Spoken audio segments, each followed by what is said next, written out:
तो गाइस मैं हूं अंकित और आप देख रहे हैं रेसलिंग फैंस नेटवर्क। शुरू करते हैं गाइस अपनी बात को हम लोग सबसे पहले रे फिनिक्स से। तो भाई एक बहुत भयंकर कंट्रोवर्सी हुई है। अभी तक AEW यानी कि ऑल एलीट रेसलिंग भाई WWE के एक अल्टरनेट के तौर पे काम कर रही थी। रेसलर्स के पास भाई एक अपॉर्चुनिटी थी कि अगर हमें WWE के अंदर नहीं रहना तो AEW के अंदर चले जाएंगे। कुछ लोग विंस मैकमैन से ना खुश होकर AEW चले गए, लेकिन क्या भाई टोनी खान अब टोनी मैकमैन बनने लगे? बिकॉज इंटरनेट पे लोगों का ऐसा ही कहना है एक नई इंसिडेंट को देखने के बाद। अब अगर आपको नहीं पता भाई, तो रे फिनिक्स को AEW वालों ने कॉन्ट्रैक्ट के अंदर फंसा के रखा है। मतलब वो लीगल है चीज़, वो कर सकते हैं, तो बस फंसा के रखा है। मैंने ये चीज़ खुद बोली है भाई कि अगर कंपनी के लिए प्रॉफिटेबल है तो कंपनी रखेगी, सिंपल एज दैट भाई। इसमें मुझे कोई गलत नहीं लगता, बिजनेस के लिए वो सही है। लेकिन अब जो रे फिनिक्स ने क्लेम किए ना भाई, वो थोड़े सीरियस दिख रहे हैं। रे फिनिक्स की तरफ से ये वाला ट्वीट निकल के सामने आप देख सकते होगे। लिखते हैं यहाँ पे, no one stage in a place where the received in human treatment. Rey Fenix ने भाई क्लेम किया है कि AEW के अंदर उनको इन ह्यूमन ट्रीटमेंट मिली है। ठीक है, तो यहाँ पे इन्होंने खुद बोला कि मैं यहाँ पे नहीं रहना चाहता एंड मैं यहाँ पे नहीं रहूँगा। तो यानी कि इनका माइंड तो मेकअप है भाई कि यहाँ से निकलेंगे, लेकिन निकलेंगे कब निकलेंगे वो सब बाद की बात है भाई। मेन क्वेश्चन है कि ये इन ह्यूमन ट्रीटमेंट क्या है। अब लोग भाई देखो डेफिनेटली क्वेश्चन करेंगे, बिकॉज रे फिनिक्स भाई कहीं और से आते हैं, लूचा रेसलर हैं भाई, तो कहीं ना कहीं भाई वो एक डाउट आता है कि कहीं भाई कुछ रेसिस्ट तो नहीं हुआ इनके अगेंस्ट ऐसे ऐसे करके। तो काफ़ी सारे क्वेश्चन है। साथ में भाई एक और ट्वीट किया था किसी ने, किसी AEW अकाउंट नहीं करा था कि भाई रे फिनिक्स के साथ गलत हो रहा है ये वो करके कुछ भी।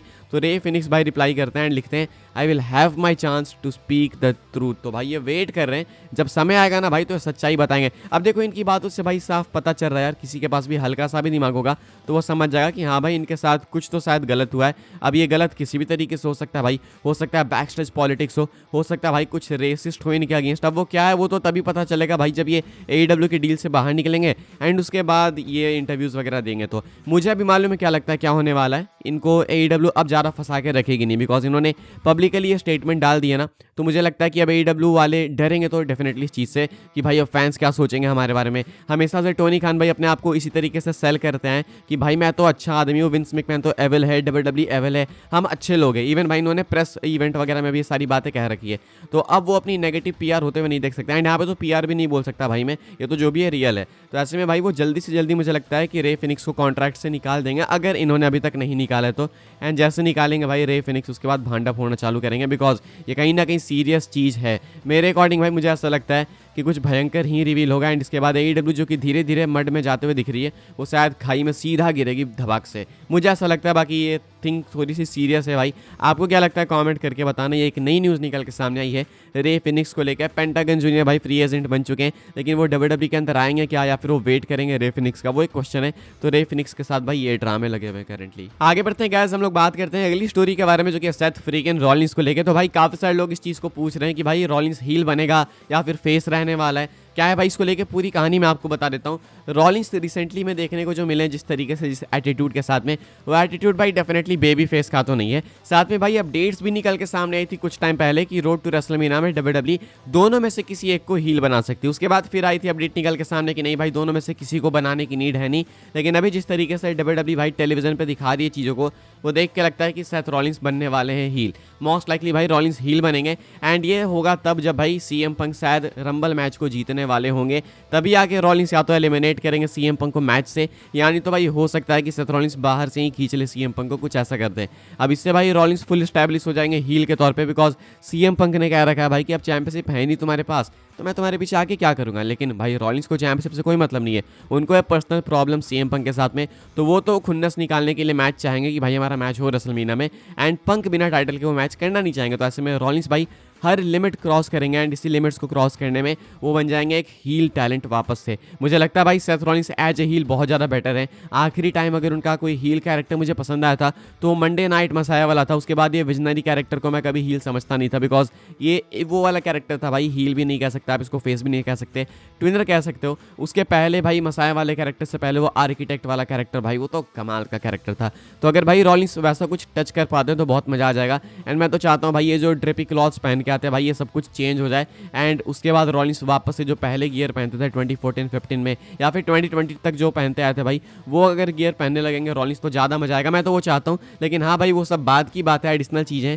फिलहाल सेथ रॉलिंस आपको मोस्ट लाइकली हील बनते हुए दिखेंगे रोड टू रेसलमेनिया में सीएम पंक के साथ फ्यूड करने के लिए, बिकॉज डब्ल्यूडब्ल्यूई खुद ही इसके लिए हिंट्स ड्रॉप कर रही है। इसको लेकर और भी कोई अपडेट आएगी तो मैं आपको बताऊंगा, बस उसके लिए आपको भाई चैनल पे स्टे ट्यून्ड रहना होगा। अब आगे बढ़ते हैं गाइस, हम लोग बात करते हैं अगली स्टोरी के बारे में जो कि काफी रिलेटेड है भाई इसी से एंड फैंस की डिमांड है कि Seth Rollins, Kevin Owens and Drew McIntyre इन तीनों को एक साथ में आ जाना चाहिए, बिकॉज तीनों भाई लगभग देखो तो सिमिलर प्रॉब्लम्स को ही फेस कर रहे हैं। केविन ओवंस इस चीज़ से गुस्सा है कि भाई रोमन के साथ टीम अप क्यों किया कोडी ने।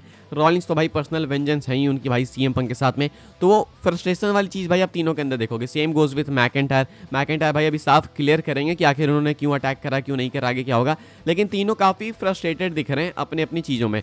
तो ऐसे में भाई लोगों का कहना है कि जब ये तीनों फ्रस्ट्रेटेड हैं, तीनों को एक साथ ले आओ। अब तीनों एक साथ कैसे आएंगे मुझे नहीं पता, बिकॉज भाई अलग अलग ब्रांड्स हैं। केविन ओवंस तो स्मैकडाउन में, लेकिन अभी अनाउंस भी करा है माइकल कोल ने कि भाई ये ट्रांजिशनल पीरियड होने वाला है, ये एक विंडो ओपन करेंगे सुपरस्टार शेकअप टाइप, जिसमें भाई आपको रॉ के सुपरस्टार स्मैकडाउन में जाते हुए दिखेंगे, स्मैकडाउन के आपको मंडे नाइट रॉ में आते हुए दिखेंगे, एंड ऐसे ही भाई एनएक्सटी की भी इन्वॉल्वमेंट हो सकती है।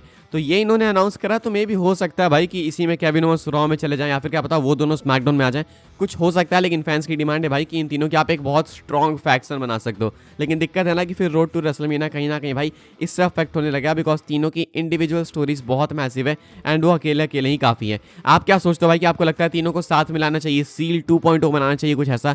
हाँ या फिर ना, लिख के बताना। आगे बढ़ते हैं गाइस, हम लोग बात करते हैं अगली स्टोरी के बारे में जो कि रॉक एंड रोमन रेंस को लेकर। तो भाई ये बहुत सॉलिड अपडेट नहीं है, लेकिन इसके चांसेस काफ़ी हाई है अगर डब्ल्यूडब्ल्यूई रोमन एंड रॉक के मैच को रेसलमेनिया में कराने वाली है। तो अगर आपको रोमन एंड रॉक का मैच रेसलमेनिया में देखने को मिलेगा तो समझ जाना भाई कि आपको नेटफ्लिक्स में इनका फेस ऑफ मिलेगा ही मिलेगा। अगर नेटफ्लिक्स वाले एपिसोड में आपको इनका फेस ऑफ नहीं मिलता है तो फिर उसके बाद भूल जाना भाई कि इनका रेसलमेनिया में मैच होने वाला है। यानी कि मेन भाई आपको फेस ऑफ इनका जो फाइनली वो वाला फेस ऑफ होता है ना, वो आपको मंडे नाइट रॉ की प्रीमियर एपिसोड पे देखने को मिलेगा, ऐसा एक्सपेक्टेड है अगर इनका मैच रेसलमेनिया 41 में होना है तो। अगर नहीं होना है तो फेस ऑफ नहीं मिलेगा, सिंपल एज दैट। तो बस भाई ये एक चीज़ दिमाग में रखना कि भाई फेस ऑफ मिल गया, बिकॉज दोनों सेम शो के लिए एडवर्टाइज्ड हैं भाई। रोमन है वहाँ पे, रॉक भी है, मोस्ट लाइकली वहाँ पे रोमन सिंगल्स मैच में फेस करेंगे सोलो सिकोआ को, अगर डब्ल्यूडब्ल्यूई इनके सिंगल्स मैच को रंबल तक डिले नहीं करती है तो, जो कि आई होप ये ना करे भाई, बिकॉज ऑलरेडी काफ़ी डिलेड है। रोमन समरस्लैम में वापस आए अगस्त में, उसके बाद से इनका सिंगल्स मैच हुआ ही नहीं है सोलो सिकोआ के अगेंस्ट। तो ऐसे में भाई मंडे नाइट रॉ में ही कराना चाहिए, एंड वहाँ पे जब रोमन जीत जाएंगे तो देन वो रॉक के साथ फेस टू फेस आ सकते हैं, या फिर रॉक उनके फेस टू फेस आ जाए तो देन आप कह सकते हो हाँ भाई रेसलमेनिया में इनका मैच होगा, वरना कुछ नहीं कह सकते। आखिरी स्टोरी भाई हम लोग कवर कर लेते हैं, एंड ये बेकी लिंच को लेके। रेसलिंग ऑब्जर्वर के अंदर बताया गया भाई कि Becky Lynch massive WrestleMania plans के लिए शेड्यूल्ड है। अभी एग्जैक्ट इनका मैच किसके अगेंस्ट होगा, किसके अगेंस्ट नहीं होगा, उसको लेके कोई भी इन्फॉर्मेशन नहीं है, लिटरली भाई जीरो।